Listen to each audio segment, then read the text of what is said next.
Dobar dan, dobrodošli u recepturu. Danas ću napraviti pravu poslasticu, iznimno ukusnu tortu od oraha. Kod ove torte baš je sve dobro. Za početak svi je vole jer je njezin okus kombinacija biskvita s orasima i osvježavajuće bijele kreme. Zatim, na stolu izgleda lijepo i vrlo efektno i sigurno neće proći nezamijećeno. No istovremeno ne traži previše vremena te je srednje zahtjevna, a omjer uloženog vremena i konačnog rezultata više je nego idealan. Evo kako napraviti ovu zbilja odličnu slasticu koja je po svačijem ukusu. Za kremu trebamo mlijeko, šećer, brašno, gustin odnosno škrobno brašno, maslac i limun. Veći dio mlijeka sipajte u posudu na štednjaku, tako. U njega ubacite šećer i zagrijavajte do vrenja. Malo ću promiješati tako da se šećer prije otopi. U ostatak mlijeka stavit ću brašno i škrobno brašno. To ću izmiješati u gustu smjesu.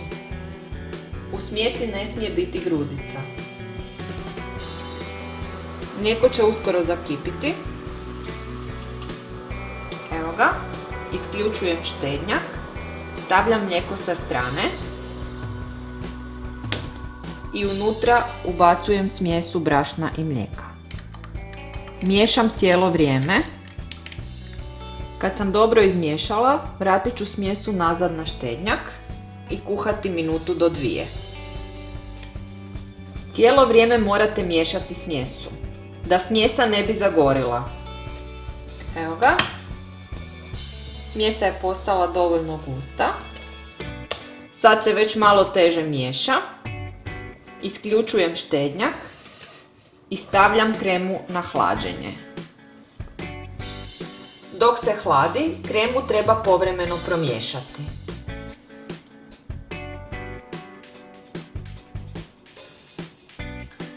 Za biskvit trebamo jaja, šećer, vodu, med, mljevene orahe, brašno i prašak za pecivo. Za početak biskvita razdvojit ćemo žumanjke od bjelanjaka.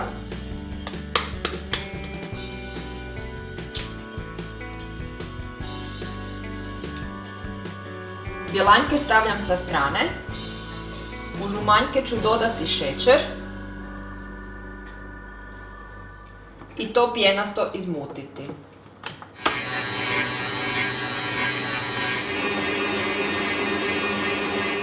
U izrađenu smjesu dodajem vodu.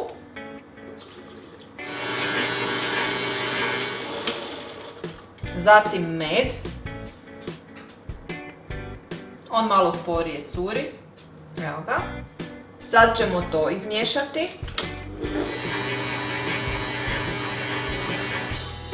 Dodat ću mljevene orahe. I njih ću promiješati.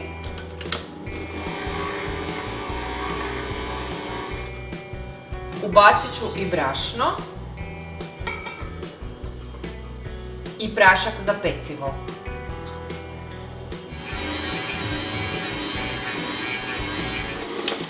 Ova smjesa je izmiješana i dosta je gusta. U nju ćemo još staviti snijeg od bjelanjaka.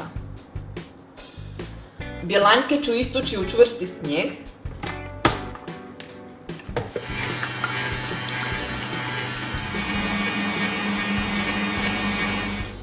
Dobila sam čvrsti snijeg i sad ću sjediniti ove dvije smjese. Uzmite malo smjese od bjelanjaka, prebacite u žutu smjesu i miješajte. Smjesa je sada čvrsta, ali kad dodam sve bjelanjke postaće rahla. Pogledajte kako se lijepo povezuje.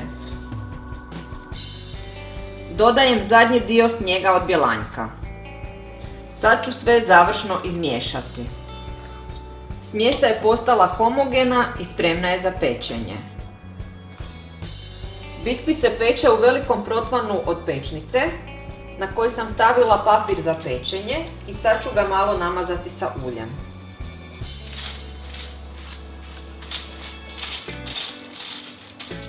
Tako. Izlit ću smjesu.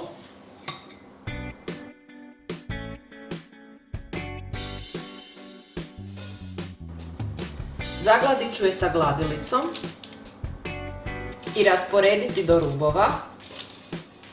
Lijepo je i pravilno oblikujte. Sa ostatkom smjese popunit ću neravnine. Pazite na rubove, neka budu što ravniji. Biskvit je spreman za pečenje. Biskvit se peče u zagrijanoj rerni na 175 stupnjeva 20 minuta. Prošlo je 20 minuta. Izvadit ću biskvit van. Baš je dobio lijepu zlačanu boju i ostavljam ga da se ohladi na sobnu temperaturu. Narezat ću limun i iscijediti sok. Ovaj moj limun je velik pa ću prema ukusu ga staviti u kremu. Pijenasto ću izraditi maslac. Ovaj moj je sobne temperature pa će se brže i bolje umutiti.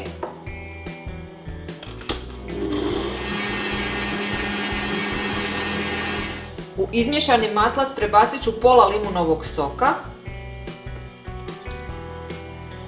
To ću izmiješati.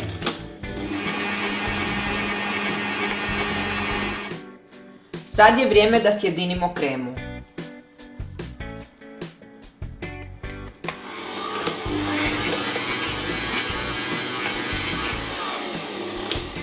Kremu dodavajte postupno da se bolje umiješa.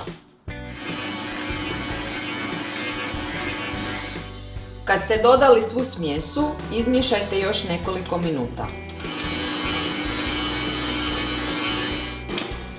Na kraju ću u kremu dodati još malo limunovog soka.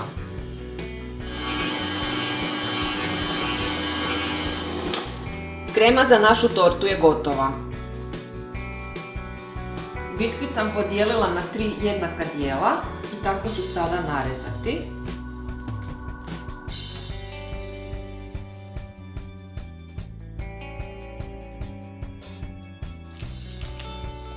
Prvu trećinu prebacit ću na podlošku.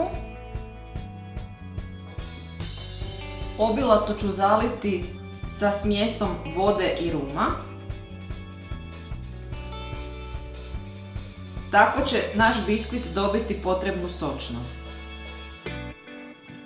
Vrijeme je za prvi sloj kreme.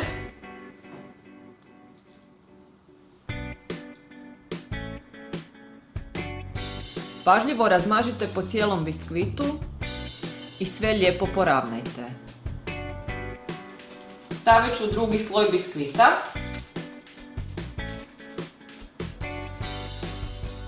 Pažljivo ga poravnajte. Malo pritisnite s rukom. Ponovno ga natopite sa rumom i vodom.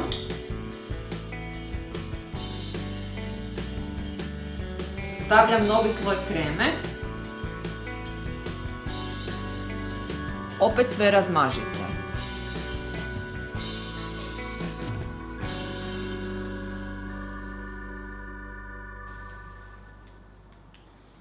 I drugi sloj je gotov. Idemo na treći biskvit.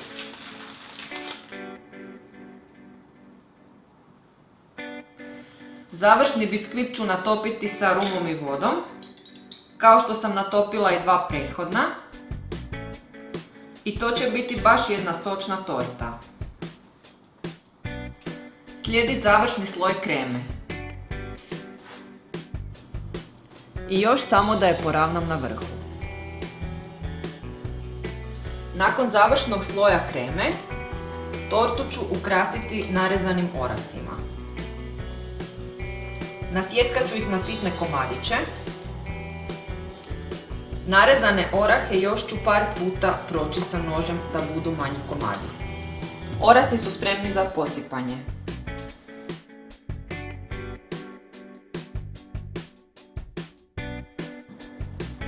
Evo ga, torta je spremna za hlađenje. Torta se ohladila preko noći i izgleda odlično. A sada ću probati da li je i takvog okusa.